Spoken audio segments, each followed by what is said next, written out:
The sky was tinted gray, as if the very world was in mourning. The wind blew softly, carrying with it the scent of damp earth and the distant murmur of the city, which seemed indifferent to the grief unfolding in that small chapel. John's funeral gathered friends and family, all dressed in somber clothing, their faces marked by sadness and loss. Among them, however, was one being who stood out not just for his presence but for his unwavering devotion. Max, John's loyal dog, who positioned himself beside the coffin, eyes fixed as if he were guarding his beloved master's final rest. Max was a golden-furred Labrador, reflecting the soft light coming through the chapel windows. His gaze was deep, filled with a sadness that seemed to transcend human understanding. He did not move, did not stray, even with the crowd around him whispering words of comfort and remembrance. His muscles were tense, ears perked up, listening intently to every sound, every breath, as if he were waiting for John to wake from a deep sleep. The scene was touching, and soon the attendees' attention turned to the dog, who showed more loyalty than any human present. Sarah, John's daughter, watched the scene with tears in her eyes. She remembered afternoons spent with her father and Max, running through the park and playing on the grass. "Look how sad he is, Gunny," she said, her voice choked with emotion. "He understands that Dad isn't here anymore." Gunny, Sarah's younger sister, stepped closer, also looking at the dog. "He was always loyal, Sarah. Max was always by Dad's side, no matter what. He must be missing him more than we do," Gunny replied, trying to hold back her tears. "It's incredible how these animals can show us what truly matters. Do you think he knows something we don't?" Sarah asked, curiosity mingled with sadness. "He seems so strange, like he's waiting for something." Gunny shook her head but couldn't answer.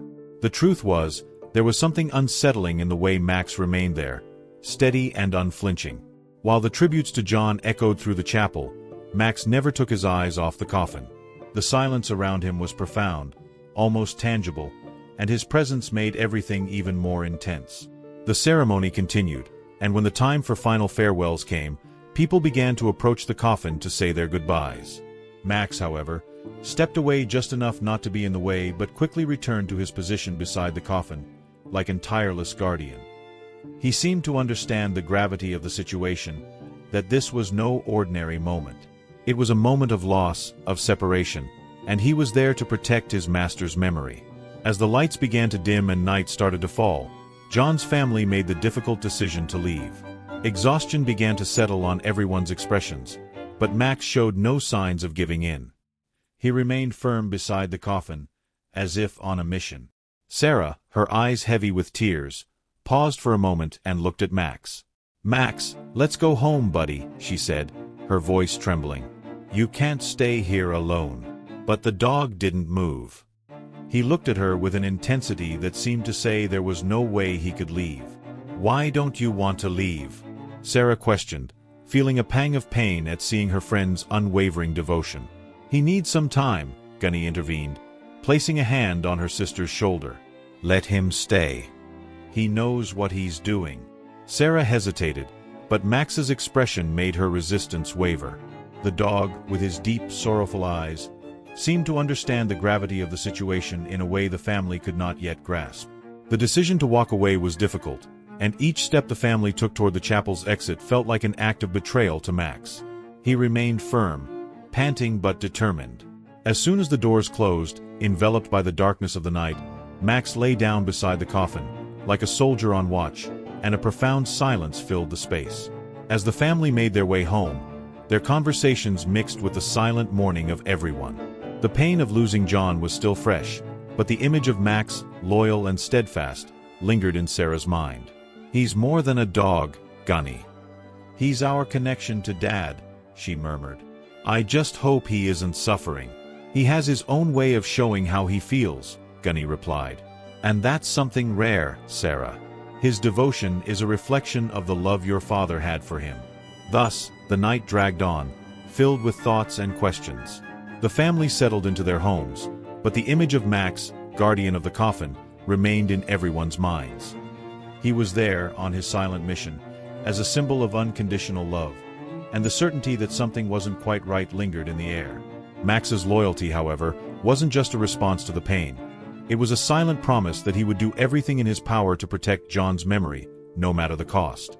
The funeral home's lights cast long, heavy shadows over Max's face, who remained steadfast beside John's coffin. The atmosphere was steeped in palpable sorrow, and the dog's presence, with his fixed sad gaze, only deepened the somber mood. Sarah, tears streaming down her face, watched the scene. Max's devotion to her father was undeniable, a connection that transcended words. "I don't think he's going to move," murmured Gunny, Sarah's sister, looking at Max with a mix of admiration and concern. "He seems to understand that something is wrong," Sarah responded, trying to control her emotions. "I've never seen such a loyal dog. He's not just a pet, he's part of our family." As the conversation unfolded, the tension in the air grew. The room was filled with friends and relatives, all mourning John's loss, but it was Max's solemn figure that drew the attention. He was in a kind of trance, as if he were on a mission that no one else could comprehend. Determined to help her loyal friend, Sarah approached him. "Max, please come here," she said, reaching out her hand. "You don't have to stay here all the time. Let's go home. I promise you can come back tomorrow." Max lifted his head, his deep brown eyes reflecting pain and confusion. He wagged his tail slightly but didn't move. The loyalty of a dog was an impressive thing, but Max's behavior seemed to draw him into a place where sadness could not be ignored. "He needs to understand that his owner isn't here anymore," said Michael, Sarah's younger brother, breaking into the conversation. "Maybe he needs a moment to say goodbye. It's what all of us are doing."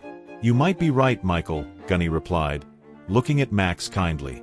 "But how do we do that? He doesn't want to leave." "Maybe we could bring him a toy or something he likes," Michael suggested, brightening at the idea. "He might feel more comfortable." Sarah shook her head. "I think he needs something more. Max is smart. He needs to understand that John isn't coming back. He needs closure, just like us."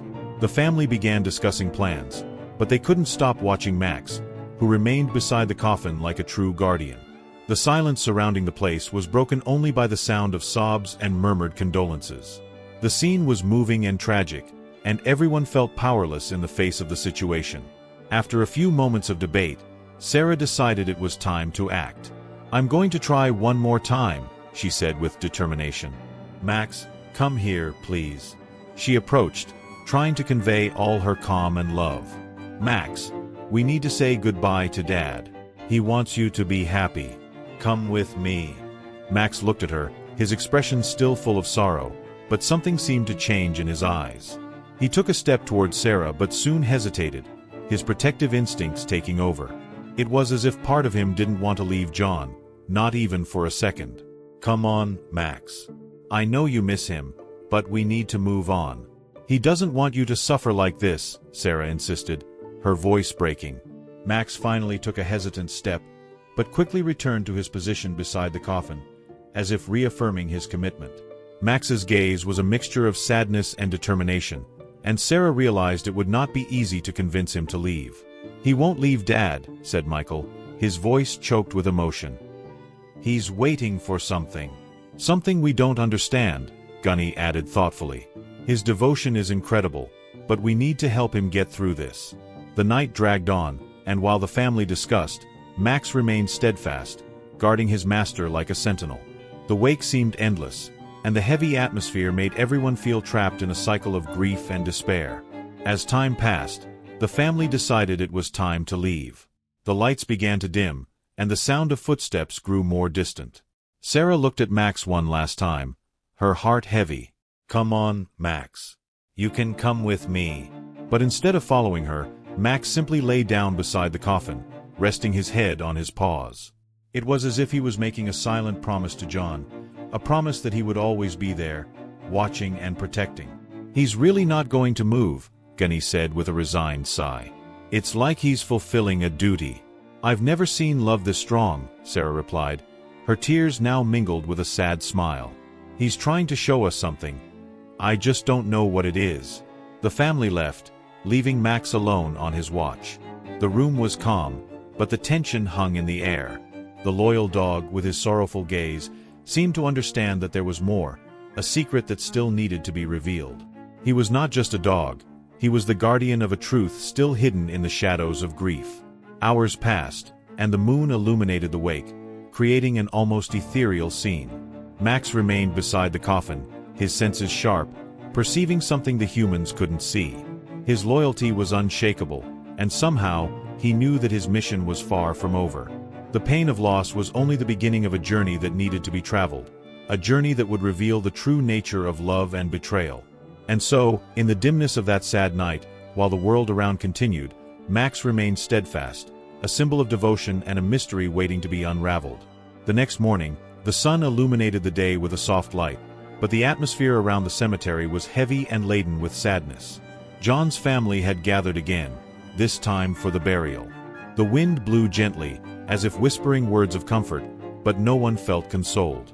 Max, the faithful dog, stayed beside the coffin, his posture firm and gaze fixed, as if he were on a mission that transcended human comprehension. He did not move.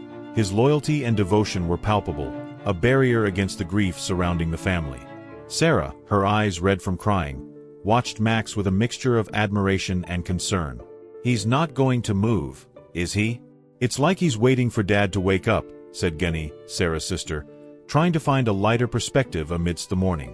"I just wish he could understand that Dad isn't coming back," Sarah replied, her voice breaking.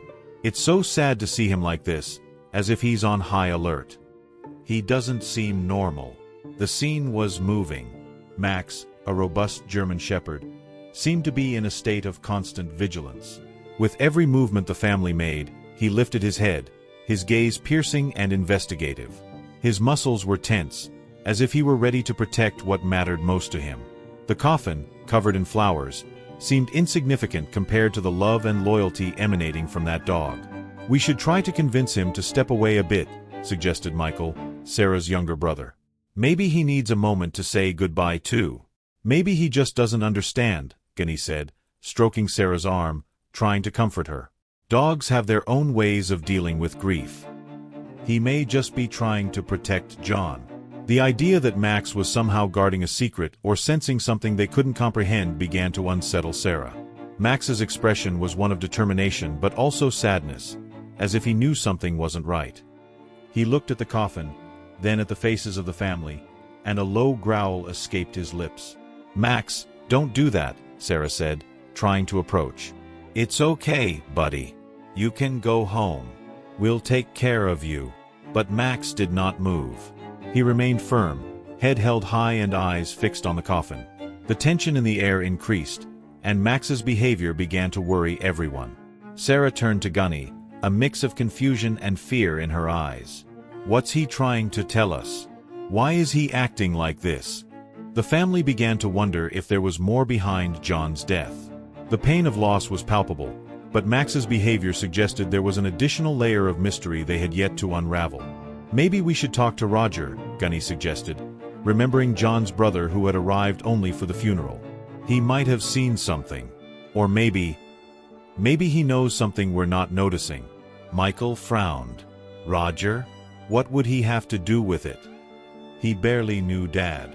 "But he's family, and sometimes family members have information they don't share," Gunny replied, trying to calm the situation. Meanwhile, Max continued to growl softly, as if he were in an internal battle, struggling with the pain of loss while trying to protect what was left of his owner.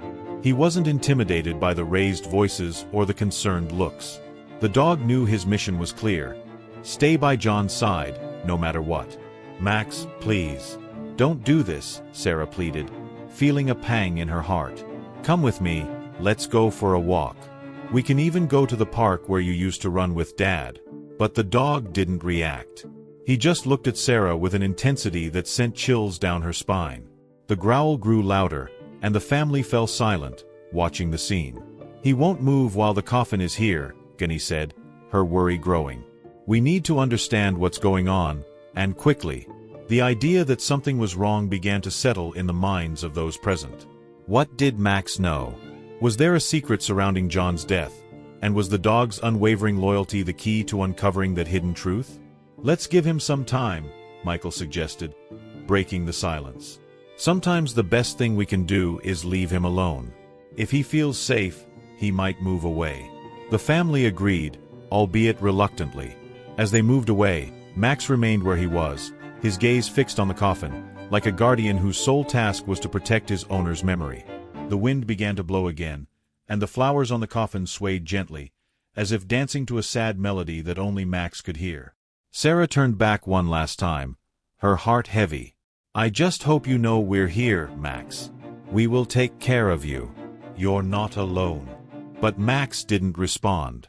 He kept growling, and the family moved away, carrying with them uncertainty and pain, while the dog remained by the coffin, faithful to the end.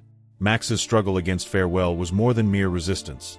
It was a declaration of love, a silent warning that perhaps the truth about John's death was lurking in the shadows, waiting for the right moment to be revealed. Max stayed by the coffin, his gaze fixed and intense, as if he were guarding a secret that no one else could understand. The atmosphere in the funeral parlor was heavy, and the family's murmurs became more frequent, while the dog's restlessness seemed to spread to everyone. Max's agitation did not go unnoticed. He would stand up, walk in circles, and in moments of extreme tension, he would growl softly, as if trying to communicate something beyond human understanding. Sarah, watching the scene, felt her heart tighten. She approached Gunny, her sister, who was trying to comfort Michael, the younger brother. "Have you ever seen Max like this?" Sarah asked, her voice a mix of concern and sadness. Gunny shook her head, her eyes fixed on the dog. "Never. He was always so calm, so protective. Now, it's like he's in constant alert." "Maybe he senses something we can't," Michael suggested, his voice trembling with emotion. "He was with Dad until the very end. Maybe he knows something we don't." The idea that Max might have some kind of knowledge about John's death began to spread among the family members. They gathered in a corner of the room, their voices low but intense. "What do you think it could be?" Gunny asked, looking at the dog, who was now lying down but still had his eyes fixed on the coffin, as if an invisible force kept him bound there. "It's like he's trying to warn us about something," Sarah murmured. "He knows something's not right." The expression on Gunny's face grew serious. "Do you really believe he could have sensed something before all of this happened?" "Max is just a dog, Sarah. He can't understand these things." "But he's a very special dog," Michael said, defending his four-legged friend. "He was always by Dad's side. If anyone could know, it would be him." The boy's words echoed in Sarah's mind. The idea that Max could have sensed something wasn't that absurd. After all, the bonds between humans and pets were deeper than many could imagine. Night fell, and the family decided it was time to leave the funeral parlor. Sarah hesitated and looked at Max, who still remained steadfast by the coffin. "Max, come," she called, her voice soft. The dog lifted his head and looked at her but didn't move. He seemed to be on a mission, like a guardian who could not leave his post. "Max, please," she insisted, the anguish growing in her chest. "Leave him, Sarah," Gunny said, placing her hand on her sister's shoulder. "He needs this moment. Let him do what he feels is right." Gunny's words resonated with Sarah, and she decided to respect the dog's will, even if it hurt her. That night, Max stayed awake, his eyes watchful and attentive, like a sentinel who could not rest. The silence of the wake was interrupted only by the occasional whisper of a family member passing by, but Max hadn't moved an inch. He was in constant vigilance, and Sarah, watching him from a distance, felt a wave of emotion. "You're a true hero, Max," she whispered to herself, not knowing if the dog could hear. Minutes turned into hours, and darkness deepened around them. The moon illuminated the surroundings with a soft light, and the atmosphere felt almost supernatural, as if the world were on hold. Max kept watch, and in his eyes, there was a mix of pain and determination. He knew something was wrong, but what could he do to warn those he loved? The next morning, the family returned to the wake, and the scene was the same. Max was still there, his gaze fixed, his posture alert, but there was a new element in the situation, everyone's growing concern. "He's not okay," Michael said, looking at the dog with sadness. "I don't think he can handle this much longer." "We need to do something," Gunny replied, looking at Sarah. "If he's really sensing something, we can't ignore it." Sarah agreed, but doubt still lingered in her mind. What could Max know? What was he trying to say? The family gathered again, and the conversation became more intense. "We should consider the possibility that he knows what happened to our dad," Gunny suggested, her voice low but firm. Sarah felt a chill run down her spine. The idea that Max could be the key to such a profound mystery made her uneasy, but at the same time, there was a strange sense of hope in her heart. What if we try to connect with him somehow?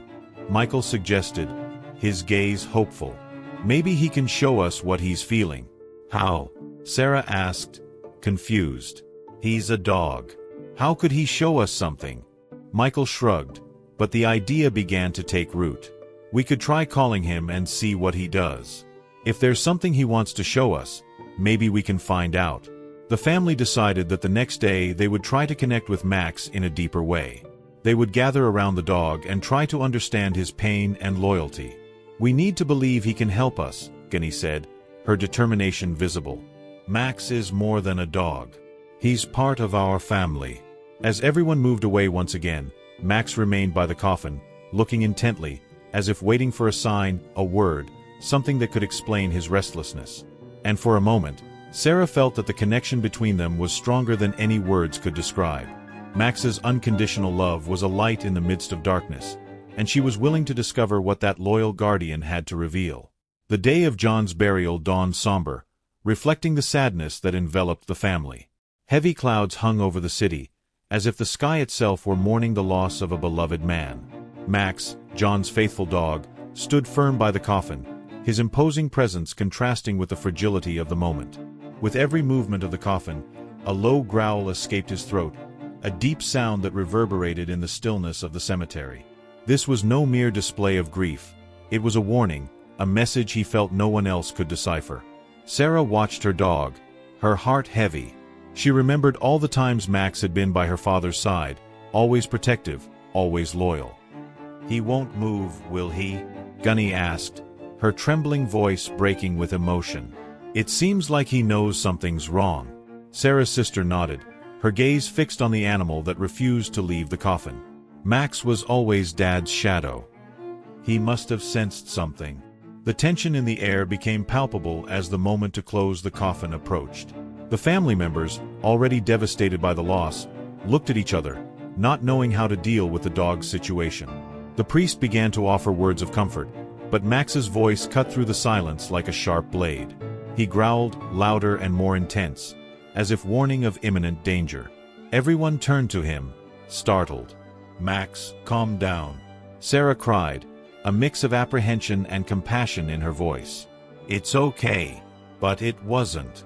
Max's expression was one of determination, and his eyes, fixed on the coffin, seemed to convey a message that no one could understand. The family began murmuring among themselves, the unease growing. "What is he trying to say?" Michael asked, his childlike voice filled with concern. "He's not just sad. There's something more." The idea that Max might have known something about John's death began to spread like wildfire among the family members. "He could be trying to tell us something," Gunny suggested, her quick mind searching for answers. "Maybe he saw or heard something before John passed away." Sarah felt a chill down her spine, a sensation that made her hesitate. But what could it be? Why won't he move away? The decision to investigate began to take shape in Sarah's mind. She couldn't ignore the growing intuition that Max had a deeper connection to the situation than anyone thought. "I need to find out what's going on," she said to Gunny, determination in her eyes. "If Max knows something, I need to understand." Gunny nodded, admiring her sister's courage but also worried about what it might mean. As the coffin was slowly closed, Max gave his owner one last piercing look. It was as if he were saying, "Help me protect what's right." Sarah felt a wave of emotion, knowing that Max was not just a dog but a guardian, a defender of her father's memory. "Come on, Max," she said, extending her hand. "We need to figure this out together." As soon as the coffin was sealed, the farewell ceremony began. Most of those present seemed absorbed in their own grief, but Max was in a constant state of alert, as if he were on guard against an unknown threat.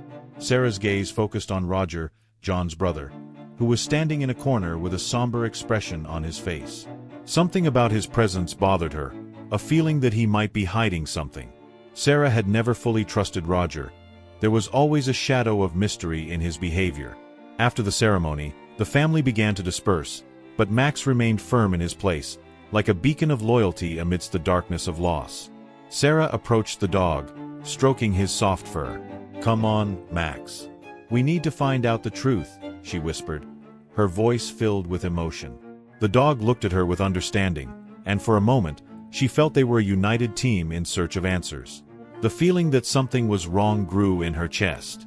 "I need to talk to Roger," Sarah decided, her mind racing with the idea of confronting him. "If he knows something, I'm going to find out." Gunny, sensing her sister's determination, decided to go with her. "We'll go together. It's not safe to face this alone," she said, her voice firm. The two headed to where Roger was standing, surrounded by a few relatives who were trying to offer comfort. As they approached, Roger's expression changed, and he seemed to hesitate for a moment. "Hey, Roger," Sarah called, her voice stronger than she felt. "We need to talk." The tension in the air was palpable, and Max, sensing the change in energy, growled slightly, as if preparing to protect Sarah. Roger, clearly nervous, averted his gaze. "About what?" he asked, trying to deflect the conversation. But Sarah was not willing to be intimidated. "About my father. About what happened to him." The pressure in her words was evident, and Gunny stood by Sarah, offering silent support. "I don't know what you're talking about," Roger replied, his voice trembling. But Max, ever vigilant, took a step toward Roger, a clear warning in his eyes. "You do know. You were there. You saw what happened." Sarah insisted, her determination growing. "If Max is acting like this, it's because he sensed something that we can't understand." The argument began to draw the attention of other relatives, who stopped to watch the scene. Roger found himself cornered, pressured by Sarah's words and Max's imposing presence. He hesitated, the truth hanging in the air, and as the family's eyes turned toward him, the tension increased. I can't talk about it," Roger said, his voice almost a whisper. But Max was there, firm and alert, as if he knew the truth needed to be revealed. The atmosphere grew heavy, and all eyes seemed to fix on Roger, waiting for an answer. "If you don't speak, Max will keep barking and growling. He knows something is wrong," Sarah said, her voice firmer than ever. "You can't hide the truth forever." The pressure mounted, and everyone present seemed to realize that something dark was about to be revealed. Roger took a deep breath, defeat beginning to set in. All right. I'll talk," he finally said, his voice breaking. The revelation was about to come, and everyone present was ready to hear the truth that could change everything. The day had dawned cloudy, and the atmosphere in John's small garden was heavy and full of sadness. Max, the loyal dog, seemed to feel the gravity of the moment. He ran toward the garden, his paws hitting the ground frantically. The loud, insistent barking of the animal caught the attention of Sarah and Gunny, who were sitting on the porch, trying to find some comfort in each other's company. "Did you hear that?" Sarah asked, standing up abruptly. What could Max be seeing? Gunny followed her sister's gaze and saw Max agitated, as if he were trying to communicate something urgent.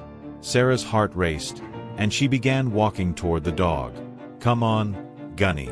We need to see what he found." As they approached, they noticed Max was in a state of extreme excitement, his fur bristling and his eyes wide. He kept barking incessantly, his gaze fixed on a corner of the garden where the grass was slightly disturbed. It was as if he knew that something important was hidden there.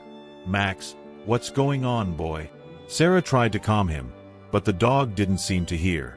He was focused, determined to draw his owner's attention to something that, in his canine mind, urgently needed to be discovered. Gunny crouched down, observing the area Max was pointing to. "Do you think he found something? Some clue about what happened to your father?"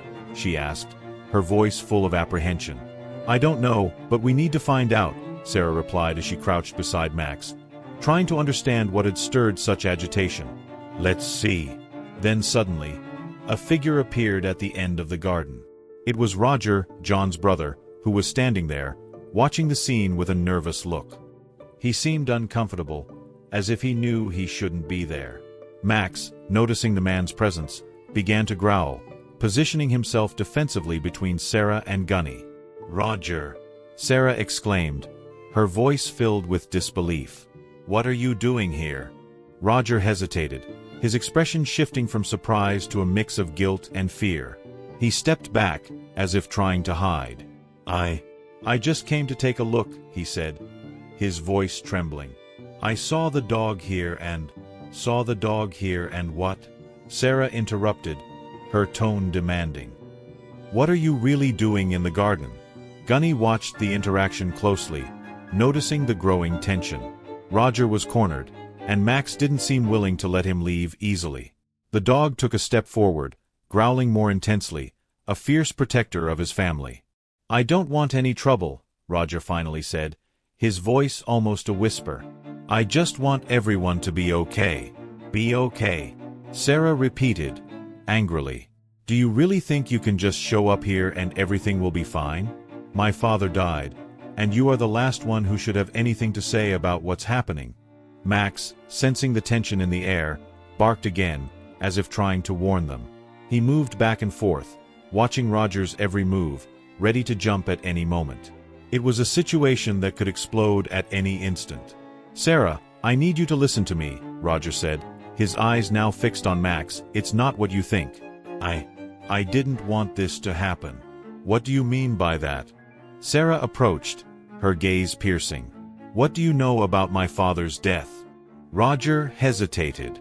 The tension was palpable, and the dog continued to growl, as if aware of the gravity of what was about to be revealed. I didn't want him to find out the truth. I was only thinking of myself. The truth? What truth? Gunny questioned. Her voice was firm, but there was a hint of compassion in her eyes. She wanted to understand, but knew the situation was not good. I poisoned John, Roger confessed, his voice now almost inaudible. I didn't want him to find out I was having financial problems. I needed the inheritance, and I didn't think he would die. The words fell like a bomb among them, and the silence that followed was deafening. Max stopped growling, now just watching Roger with an intense and penetrating look. The dog's loyalty was unwavering, and he seemed to understand that an injustice needed to be corrected. You did what? Sarah asked, her voice now filled with disbelief and anger. You killed my father for money? Roger averted his gaze, unable to bear the pain he had caused. I didn't want things to go this way. I just wanted... Wanted what? For your brother to die, Gunny demanded, her tone becoming more intense. You are a monster. No. I'm a desperate man, Roger shouted, his voice echoing in the garden. I don't know what drove me to this, but I was desperate. Max, moving cautiously, took a step toward Roger, now in an even firmer protective stance. He was determined to ensure that no threat approached his family. The dog seemed to understand that Roger's confession wasn't just a revelation but a matter of life and death for everyone there. You need to turn yourself in, Roger. What you did cannot go unpunished, Sarah said, her voice now more determined. We can't just leave it like this. We're calling the police. Roger looked at her, his eyes full of despair. Please, don't do this. I can change. I'll do whatever it takes. You've already done enough, Gunny replied, her tone firm. Now it's time to face the consequences. Sarah took out her phone, trembling with rage and indignation. As she dialed the police, she felt the weight of the moment. Max, by her side, continued to watch Roger, as if waiting for him to do the right thing. The dog knew the truth needed to come out. You will regret this, Roger said, his voice now full of desperation. Maybe you should have thought about that before poisoning my father, Sarah replied, her determination unwavering. It's time for you to pay. As the call connected, Max sat beside Sarah, his presence strong and silent. He had fulfilled his mission, revealing the truth that had been hidden in the shadows. The dog's loyalty not only brought betrayal to light but also brought a sense of justice to the family. When the police arrived, Roger was taken into custody, and the truth finally came to light. Max, now a true hero, received the love and gratitude of Sarah and Gunny, who understood the depth of his love and loyalty. In that moment, the pain of loss was eased by the certainty that justice had been done. And Max, the faithful dog, remained by the family's side, a symbol of unconditional love and protection.